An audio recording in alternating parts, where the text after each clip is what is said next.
Hello friends, आज के इस वीडियो में राष्ट्र निर्माण की चुनौतियां मोर देन 100+ एमसीक्यू पर चर्चा करेंगे। अगले दिन एग्जाम है, इसीलिए यह वीडियो बनाया गया है कि आप इस वीडियो को देखकर रिवीजन कर आएँ, काफ़ी लाभदायक होगा। तो चलिए, आपका पहला क्वेश्चन है, भारत का संविधान कब स्वीकृत किया गया? तो आपके पास 4 विकल्प होंगे, आंसर नहीं दिया गया है, ग्रुप में आपको आंसर भेज दिया जाएगा। तो 4 विकल्प है, 1947, 1949, 1955 और 1952। देखिए, अगला क्वेश्चन है, भारत का पहला उप प्रधानमंत्री कौन था? तो देखिए, आपके पास 4 विकल्प है, सरदार वल्लभ भाई पटेल, चौधरी चरण सिंह, चंद्रशेखर और आखिरी है लाल कृष्ण अडानी। ठीक है, कोशिश करेंगे कि जल्दी जल्दी आपको रिवीजन कराया जाए। देखिए, आपका तीसरा क्वेश्चन है, किस भाषा के आधार पर 1953 में आंध्र प्रदेश राज्य का गठन किया गया? तो आपके पास 4 विकल्प है, तेलुगु, मलयालम, कन्नड़ और तमिल। फिर से सुनिएगा, तेलुगु, मलयालम, कन्नड़ और तमिल। देखिए, आपका चौथा क्वेश्चन है, याद रखेंगे, आपका चौथा क्वेश्चन है, भारतीय संघ में शामिल होने वाले अंतिम देशी रियासत कौन सी थी? तो आपके पास 4 विकल्प होगा, जम्मू कश्मीर, जम्मू और तथा कश्मीर और हैदराबाद, जूनागढ़, बीकानेर। वापस से सुनेंगे, जम्मू कश्मीर ले लेते हैं, हैदराबाद, जूनागढ़ और बीकानेर। देखिए, क्वेश्चन नंबर 5वां है, पांचवा क्वेश्चन है, भारतीय सत्र का 19वां राज्य कौन था? तो झारखंड, उत्तराखंड, छत्तीसगढ़, तेलंगाना।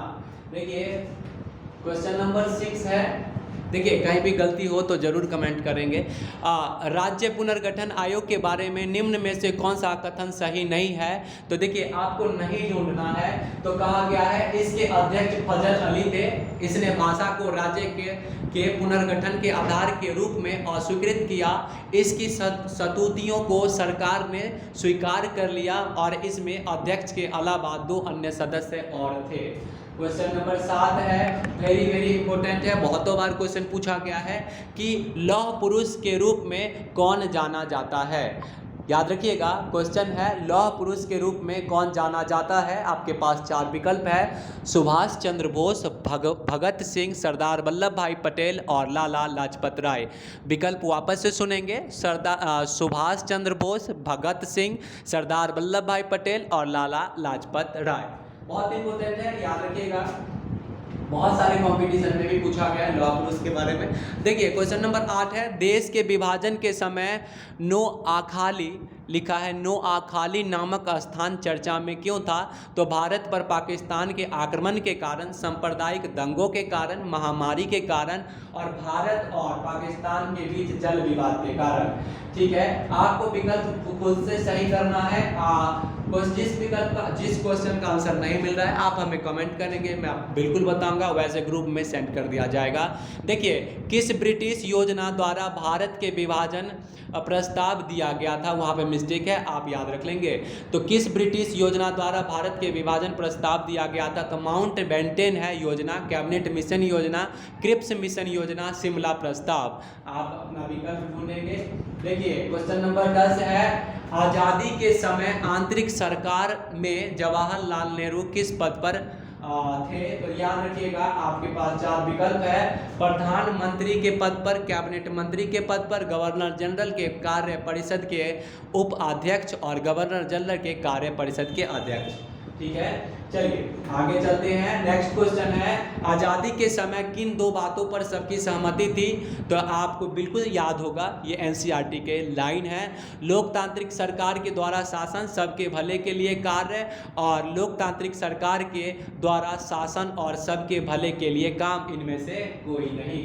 चलिए, आपका नेक्स्ट क्वेश्चन है 12वां।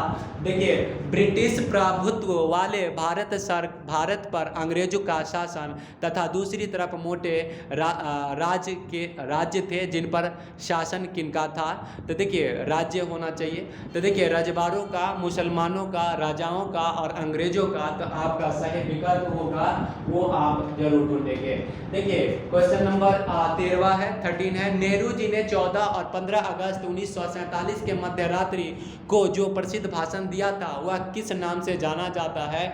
और यह आपको रटाया गया है, बिल्कुल रटा हुआ क्वेश्चन है, बहुत ईजी है, तो आप इसे आराम से आंसर ले लेंगे, कर लेंगे। देखिए आज़ादी की घोषणा, भाग्यवधू से चिर प्रतिशिक्षित वेट, ट्रिस्ट विद डेस्टिनी, भाग्यवधू से चिर प्रतिशिक्षित वेट और ट्रिस्ट विद डेस्टिनी।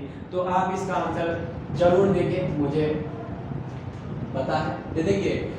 देखिए आप अगला क्वेश्चन करेंगे। क्वेश्चन नंबर 14 है, भाग्यवधू से चिर प्रतिशिक्षित वेट या ट्रिस्ट विद डेस्टिनी नामक प्रसिद्ध भाषण किसने दिया था? तो देखिए महात्मा गांधी, सरदार वल्लभ भाई पटेल, जवाहरलाल नेहरू, सुभाष चंद्र बोस। बहुत ही बेसिक क्वेश्चन है। देखिए क्वेश्चन नंबर 15 पर चलेंगे। 15 क्वेश्चन है। देखिए 20-20 क्वेश्चन का सेट है, आपको ये 20 क्वेश्चन करने हैं और फिर आगे 20 क्वेश्चन दिया जाएगा और टोटल 100+ MCQ पर आधारित क्वेश्चन पर बात करेंगे। देखिए संविधान में डैश के अंतर्गत लोक कल्याण ने उन लक्ष्यों को भी स्पष्ट कर दिया था जिन्हें राजनीतिक को जरूर पूरा करना चाहिए। तो देखिए मौलिक अधिकार, एकल नागरिकता, संघवाद, राज्य के नीति निर्देशक सिद्धांत। बिल्कुल सही है, आप इसका आंसर ढूंढ लेंगे। देखिए भारत के विभाजन के कारण यहाँ कितने लोगों को जान गंवाना पड़ा था बच्चों? तो 15 से 10 लाख, 10 से 15 लाख, 5 लाख, इनमें से कोई नहीं। ये भी बताया गया है। आप NCERT एक आध बार रिवाइज करेंगे तो उससे आपका फायदा है। देखिए आज़ाद भारत के समक्ष में मुख्यतः 3 चुनौतियां कौन सी थी, और ये आपको बहुत अच्छे से पता होगा।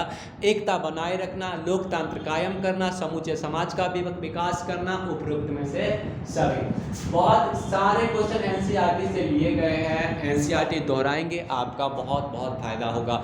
देखिए भारत का विभाजन धर्म के आधार पर हुआ, इसीलिए स्वाभाविक रूप से भारत मुस्लिम राष्ट्र हो गया, हिंदू राष्ट्र हो गया, ईसाई राष्ट्र हो गया, इनमें से कोई नहीं। चलिए क्वेश्चन नंबर 19 है, 19 और एक और बचेगा। देखिए फैज अहमद फैज कौन थे? कवि, नेता, संगीतकार, चिकित्सक। तो आपको सही आंसर बताना है और ये आपका इस वीडियो का आखिरी क्वेश्चन है। 1947 में आज़ादी बंटवारे के साथ मिली यह वर्ष भारत और पाकिस्तान के लिए प्रशस्त्र और सौहार्द का वर्ष था। अब याद रखिएगा, अभूतपूर्व हिंसा और विस्थापन की त्रासदी का साल था। दोनों देशों के लिए पूर्ण विकास का वर्ष था, उपरोक्त में से कोई नहीं। देखिए ये 7 मिनट का वीडियो है जो आपको काफ़ी लाभदायक होगा। वीडियो लाइक करेंगे, शेयर करेंगे। धन्यवाद।